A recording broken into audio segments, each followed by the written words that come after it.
विद्यार्थी मित्रों, सुप्रभात।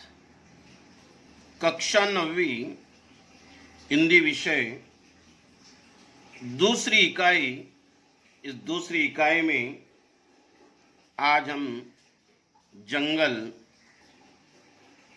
चित्रा मुदगल द्वारा लिखित इस पाठ के बारे में चर्चा करने वाले हैं।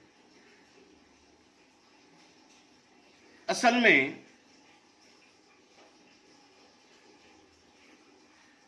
प्रस्तुत जो कहानी है जंगल, मुदगल जी ने खरगोश के माध्यम से, जो पशु है, इसके माध्यम से बाल मानस की जो अनुभूति है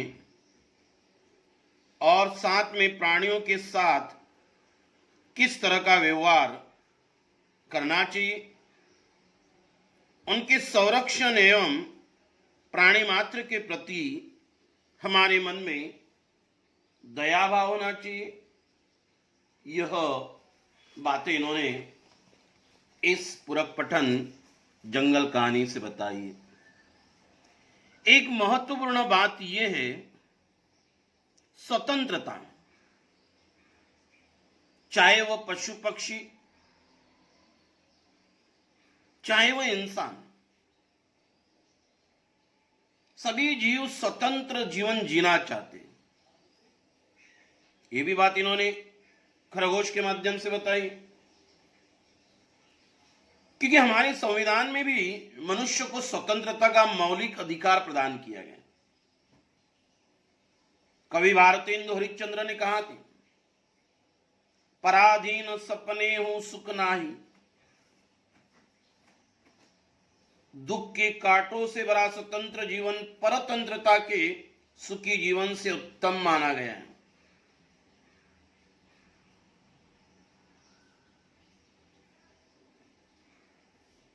विकास के लिए जीवन अपनी क्षमताओं का पूर्ण उपयोग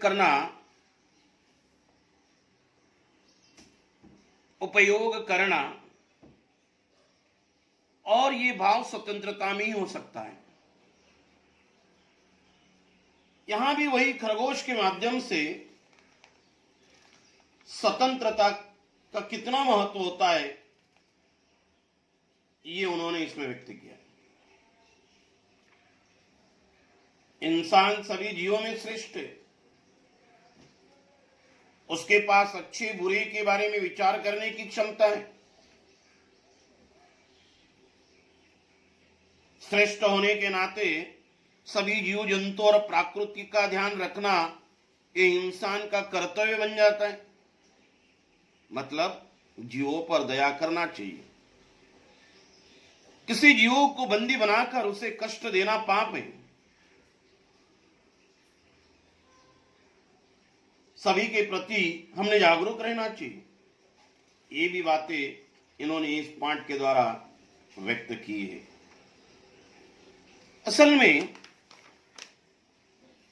चित्रा मुदगल जो है, ये वर्तमान समाज में मानवीय संवेदनाओं, नए जमाने की गतिशीलता और उसमें जिंदगी की मजबूरियों का चित्रण इन्होंने अपने साहित्य से बड़े गहराई से किया है।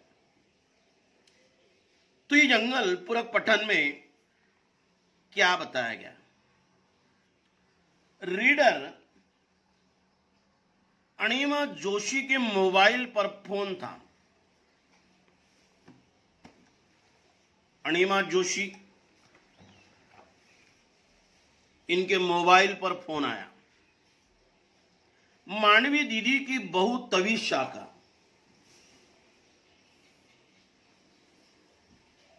रीडर अनिमा जोशी के मोबाइल पर फोन था। मांडवी दीदी की बहू तविशा हो गई बहू, मांडवी दीदी हो गई सास,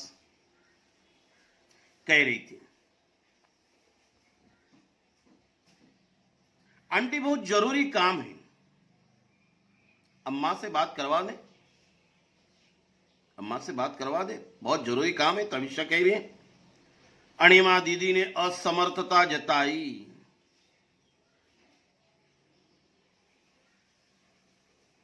अनिमा दीदी के मोबाइल पर फोन आया था। उन्होंने असमर्थता जताई कि मैं आपसे आपकी बात मांडवी दीदी से नहीं करवा सकती। मांडवी दीदी कक्षा ले रही है। मांडवी दीदी जो है कक्षा ले रही है मतलब पढ़ा रही है। बाहर आती वह संदेश उन्हें दे देगी। जैसे वह क्लास लेकर कक्षा लेकर बाहर आएगी तो आपका संदेशा मैं उन्हें दे दूंगी। वैसे हुआ क्या है, घर में सब कुशल मंगल तो है।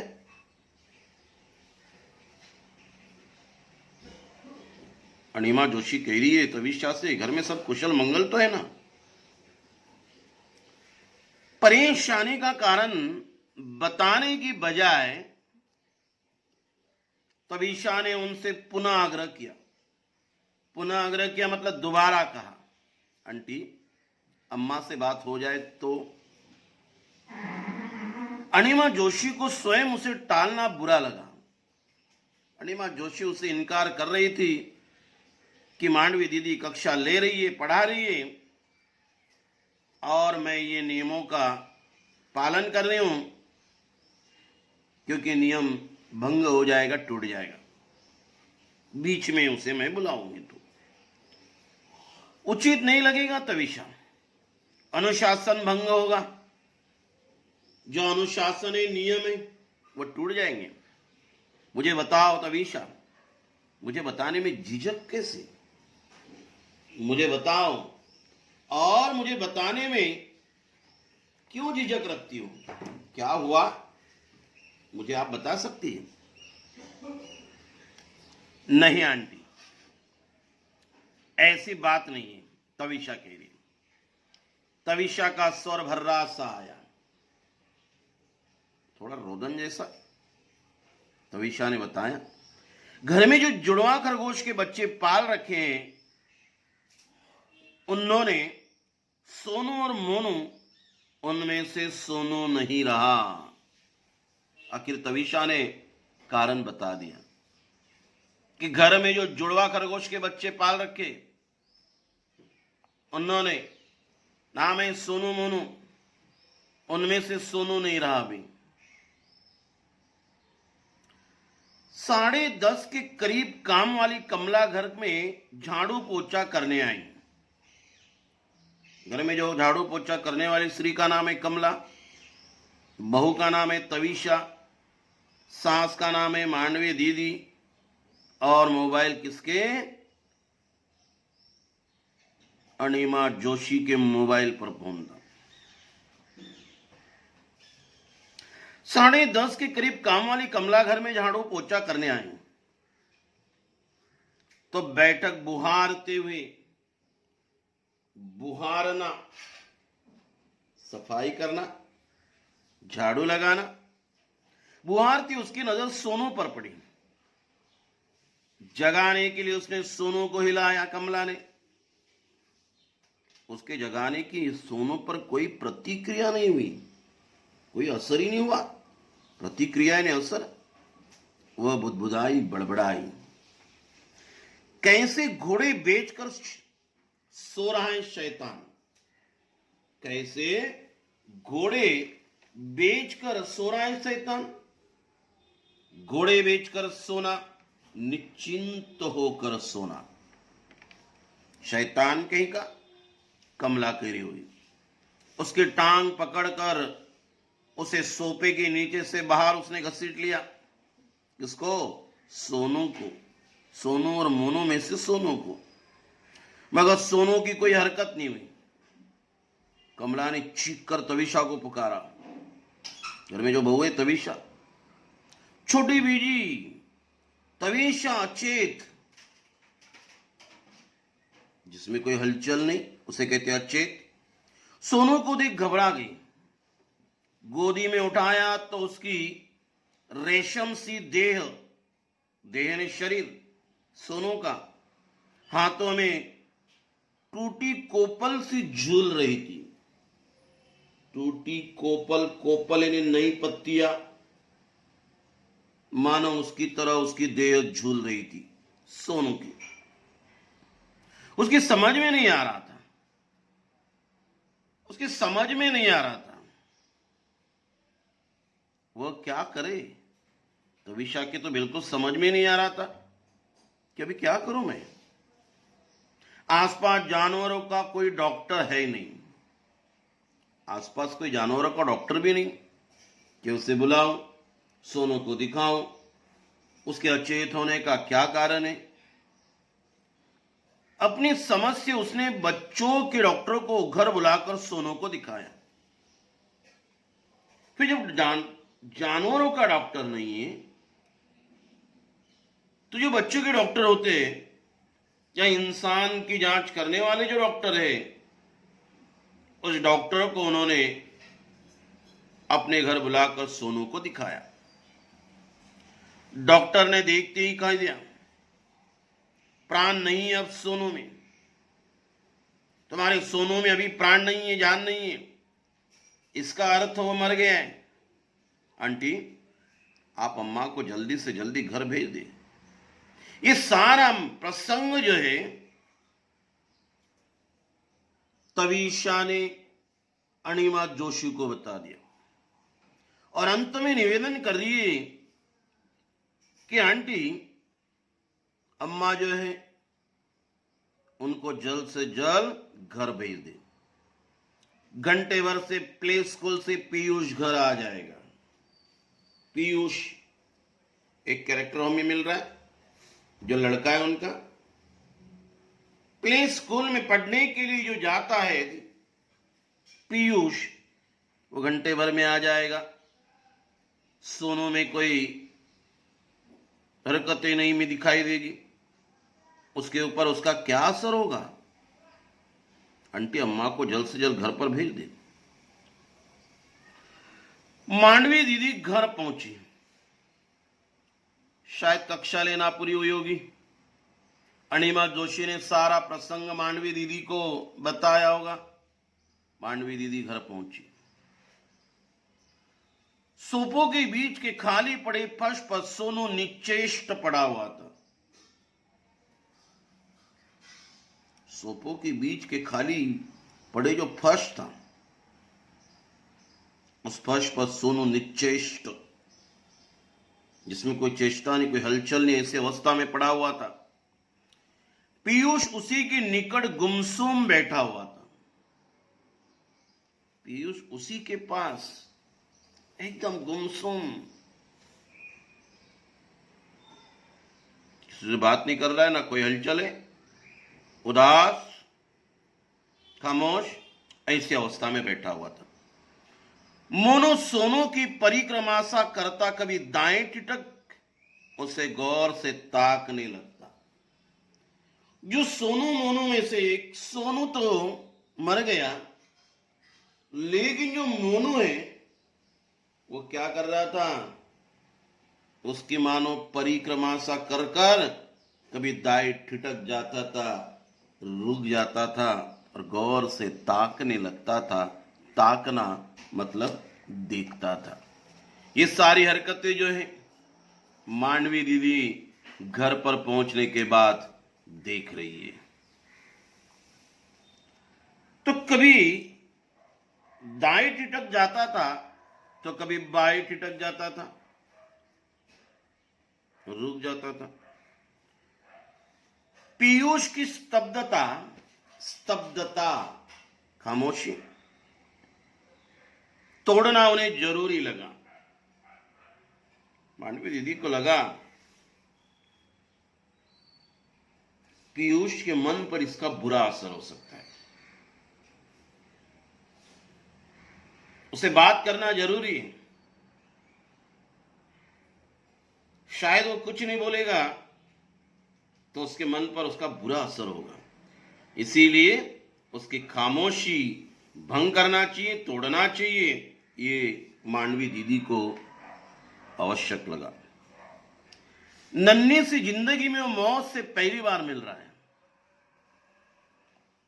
इतनी कम उम्र में, छोटी उम्र में, नन्ही सी जिंदगी में मौत क्या होती है, इससे वो पहली बार मिल रहा है। कौन? पीयूष। क्योंकि सोनू मोनू शायद उसी के कहने पर घर पे आए होंगे। उनके साथ वो खेलता होगा, इसीलिए उसके मन पर भी उसका बुरा असर हो सकता है। मौत उसकी समझ में नहीं आ रही है। ऐसा कभी हुआ नहीं कि उन्होंने घर की घंटी बजाई हो और तीनों लपक कर दरवाजा खोलने न दौड़े हो। मांडवी दीदी कह रही है ऐसा कभी हुआ ही नहीं। मतलब हमेशा होता था कि जब भी वह घर पर आई, दरवाजे की घंटी बजाई, तीनों लपक कर बड़े तेजी से दरवाजा खोलने के लिए दौड़ते थे। ये तीनों कौन? एक है पीयूष और एक सोनू मोनू। खोल तो पीयूष ही पाता था, दरवाजा तो खोल पीयूष ही पाता था, मगर मुंह दरवाजे की ओर उठाए वे दोनों भी पीयूष के नन्हे हाथों में अपने अगले पंजे लगा देती थी। दरवाजा खोलने का काम तो पीयूष ही करता था, परंतु ये भी दौड़कर आते थे सोनू मोनू, और सोनू मोनू दौड़कर आते थे, और जैसे ही पीयूष अपने नन्हे हाथों से अपने दरवाजे को खोलने की कोशिश करता था, उसी वक्त सोनू मोनू भी अपने छोटे छोटे हाथ, अगले पंजे उसको लगा देते थे। पीयूष का सिर उन्होंने अपने छाती से लगा लिया। जो पीयूष एकदम शांत बैठा था, उसकी खामोशी तो तोड़नी थी। मांडवी दीदी ने बीता हुआ एक प्रसंग बता दिया कि दरवाजा खोलने के लिए कैसे तीनों दौड़ कर आते थे। अभी मांडवी दीदी ने क्या किया, पीयूष का सिर जो अपने छाती से अपने सीने से लगा लिया। पीयूष रोने लगा, कहने लगा दादी दादी ये सोनू को क्या हो गया? दादी सोनू बीमार है, तो डॉक्टर को बुलाकर दिखाओ ना। दादी अम्मी अच्छी नहीं है ना? बोलती है सोनू मर गया। असल में बहुत तवीशा ने थोड़ी सी बात को सोचना चाहिए था। बाल मन पर क्या असर होगा, सीधा मरने की बात कहने से, ये उसने सोचा नहीं। इसीलिए घर में बड़े बुजुर्ग का होना आवश्यक है। वो अपने अनुभव से सारी परिस्थिति के ऊपर वो मात दे सकते, अच्छे से उस संकट से निकालने की कोशिश वो कर सकते। इसीलिए पांडवी दीदी ने पहले सोचा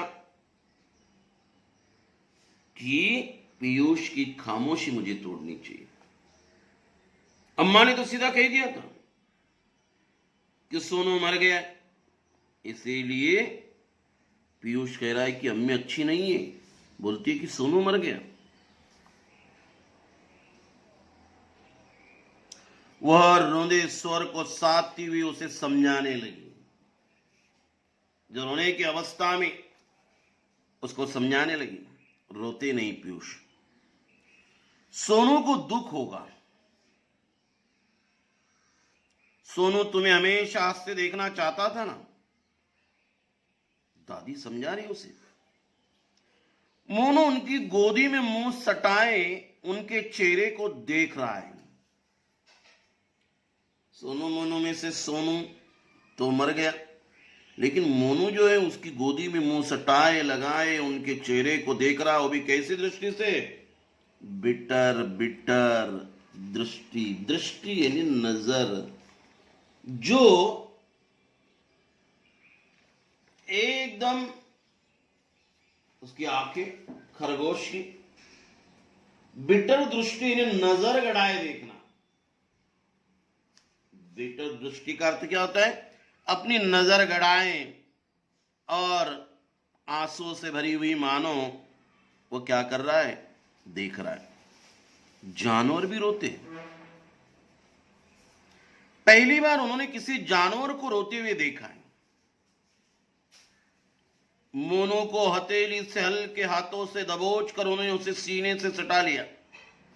मांडवी दीदी ने हिचकियां भर रहा था मोनू, छोटे बच्चों की तरह रोते रोते।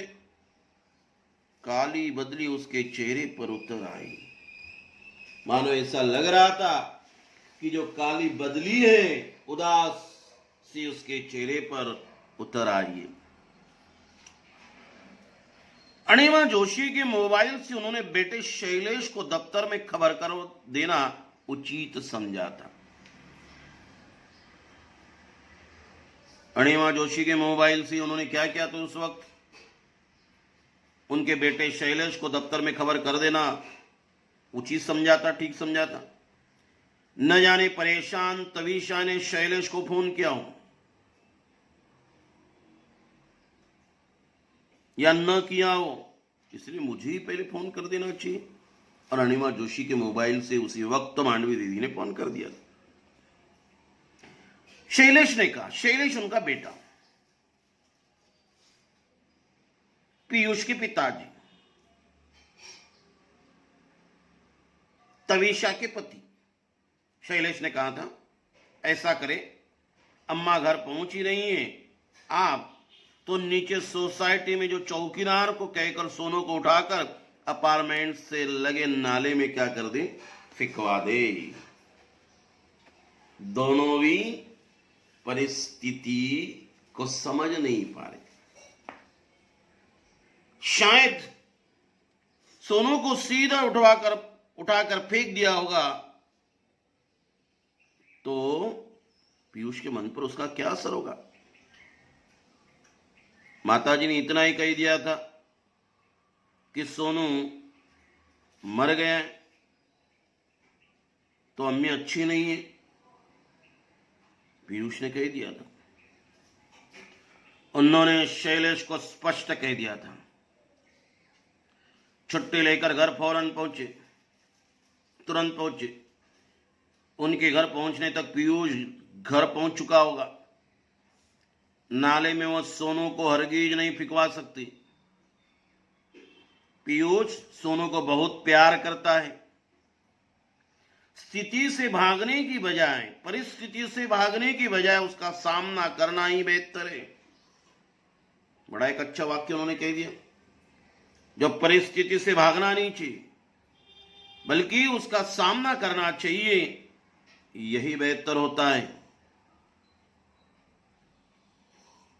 सोनू को घर में न पाकर उसके अबोध मन के जीन सवालों से पूरे घर को टकराना होगा, उसे संभालना कठिन होगा।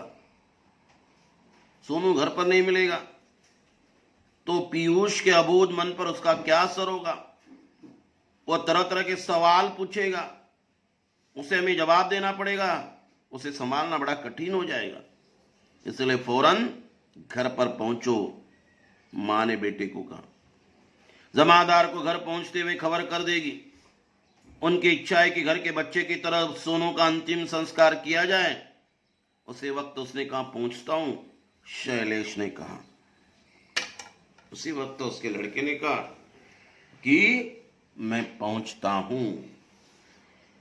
असल में एक वाक्य बड़ा यहां संदेश देने वाला है। परिस्थिति कितने भी खराब हो, उसे किनारा नहीं काटना चाहिए, उससे भागना नहीं चाहिए। आप जितना भागोगे उतने संकट आपके पीछे आएंगे, बल्कि उसका सामना करना यही बेहतर होता है। जो जमादार है, काम करने वाला, उससे कहकर उसका अंतिम संस्कार हम करेंगे। उसकी भी इच्छा है घर के बच्चे की तरह सोनू का अंतिम संस्कार किया जाए। बस ये माता जी की बात सुनते शैलेश ने जवाब दिया कि मैं पहुंचता हूं, और शैलेश घर की ओर निकल गया। ये जो है बच्चों, असल में यहां बहुत सारे कथानकों के नाम हमें मिल गए। अणिमा जोशी, मोबाइल पर फोन आया था। मांडवी दीदी के लिए बहू तविषा ने किया था। तविषा के बाद पीयूष उनका लड़का, पीयूष के बाद एक और कैरेक्टर में मिल रहा है जिसका नाम है शैलेश। तो ये जो कहानी है, ये बाल मन, पीयूष का बाल मन और पशु खरगोश सोनू मोनू इसके इर्द गिर्द मंडराती हमें नजर आ रही है। उम्मीद कर रहा हूं कि ये इस कहानी का फर्स्ट पार्ट, पहला भाग आपको समझ में आया होगा। बचा हुआ जो पार्ट है वो पार्ट 2 भाग 2 में हम पूर्ण करेंगे। धन्यवाद।